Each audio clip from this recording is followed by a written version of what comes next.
Hello guys, welcome to the African Diaspora News channel. Ethiopia passes controversial law regarding hate speech. Ethiopia's parliament has passed a law punishing hate speech and disinformation with hefty fines and long jail terms, despite rights groups saying it undermines free speech months before a major election. Nearly 300 legislators voted in favor of the bill on Thursday. The new law defines hate speech as a rhetoric that fuels discrimination against individuals or groups based on their nationality, ethnic and religious affiliation, sex or disabilities.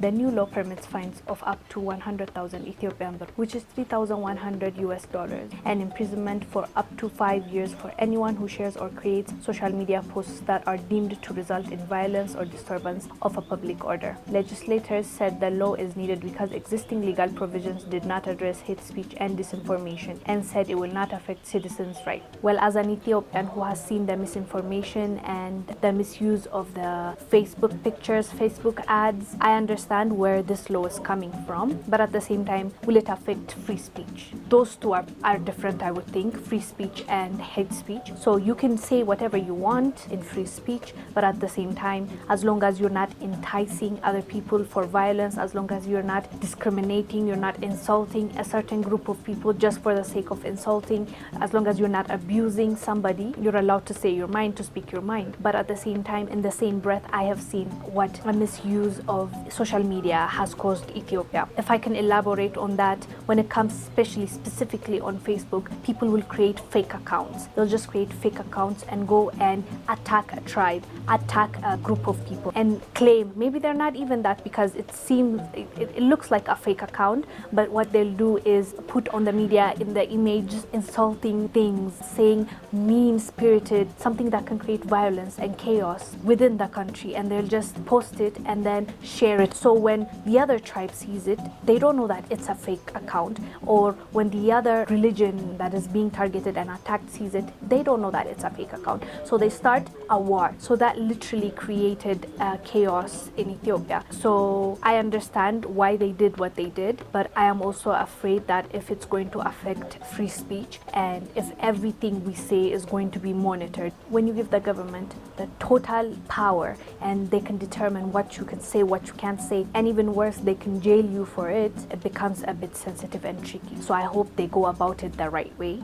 That's my personal opinion. Let us know down below in the comment section. On another news, Sudan to hand over former President Omar Al-Bashir to the ICC for the war crimes he has committed. Sudan's former President Omar Al-Bashir will be handed over to the International Criminal Court to face war crimes charges. It was announced on Tuesday. Bashir, who was ousted in April 2019 after months of nationwide protests, faces 5 counts of crimes against humanity and 2 counts of war crimes at the ICC in The Hague. The crimes were allegedly committed during Sudan's military campaign in Darfur between 2003 and 2008. The move is part of a proposed agreement between the Sudanese government and rebel movement. The ICC issued 2 arrest warrants for al-Bashir, first in March 2009 and then in July 2010. At the end of 2019, it was a big story when Sudan people had enough and they overthrew al-Bashir from his power. It was such a good motivation to hear for other nations in Africa and to see that the power is with the people and you can actually make a difference. But unfortunately, even if they overthrown him, now the military transition took power and they still haven't left the power. They said it's just for transition, it's just till party comes along and then take it democratically, but it still didn't happen.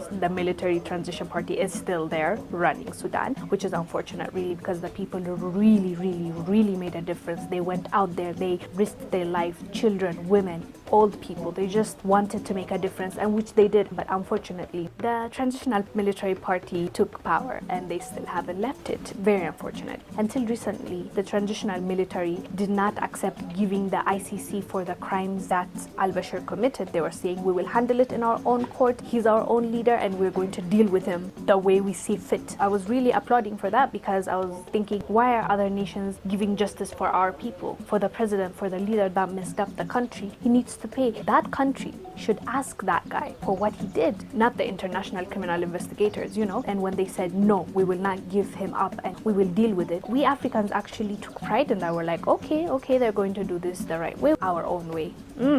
Fast forward now, no, that's not happening. They have decided to give him up and he's going to face the courts with the criminal case. Again, Africans needing some kind of support from outside. Even to deal with our own criminal dictator, we need help from abroad. which is a really sad thing. But anyways, that's the update. On another update, Britain seeks closer economic ties with Africa following Brexit. As we all know, Britain is leaving the European Union. The UK government has said that it will prioritize trade negotiations this year with the European Union. Prime Minister Boris Johnson clearly wants closer economic ties with Africa. Quote, "We in the UK have a vital job in continuing to convince people across the continent that we are not just a great friend and a reliable ally, but also the people you should be doing business with," end quote, Johnson said earlier this month at the UK-Africa Investment Summit.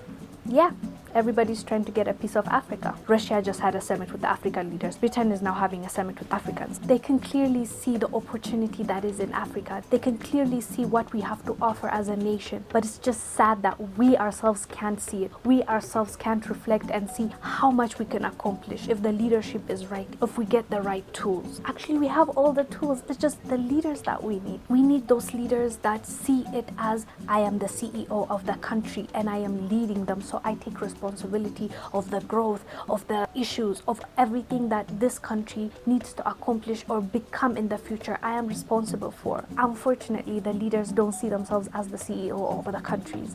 They see themselves as maybe the owners of the country, and everything that is in there belongs to me. The natural resources are mine. I can use them as I please. The people are mine. I can use them as I please. As much as these other nations are seeing the opportunities and are seeing the benefits that they can get from Africa, if we don't see it and if we don't wake up really soon, this being taken advantage of will continue. This unfairness will continue. It's a guarantee. There's no way of change if we don't change it ourselves. Alright guys, so that was the news update from Africa. I am Wongel Zelalem, bringing you Africa News Update. I'll see you on the next one. Bye.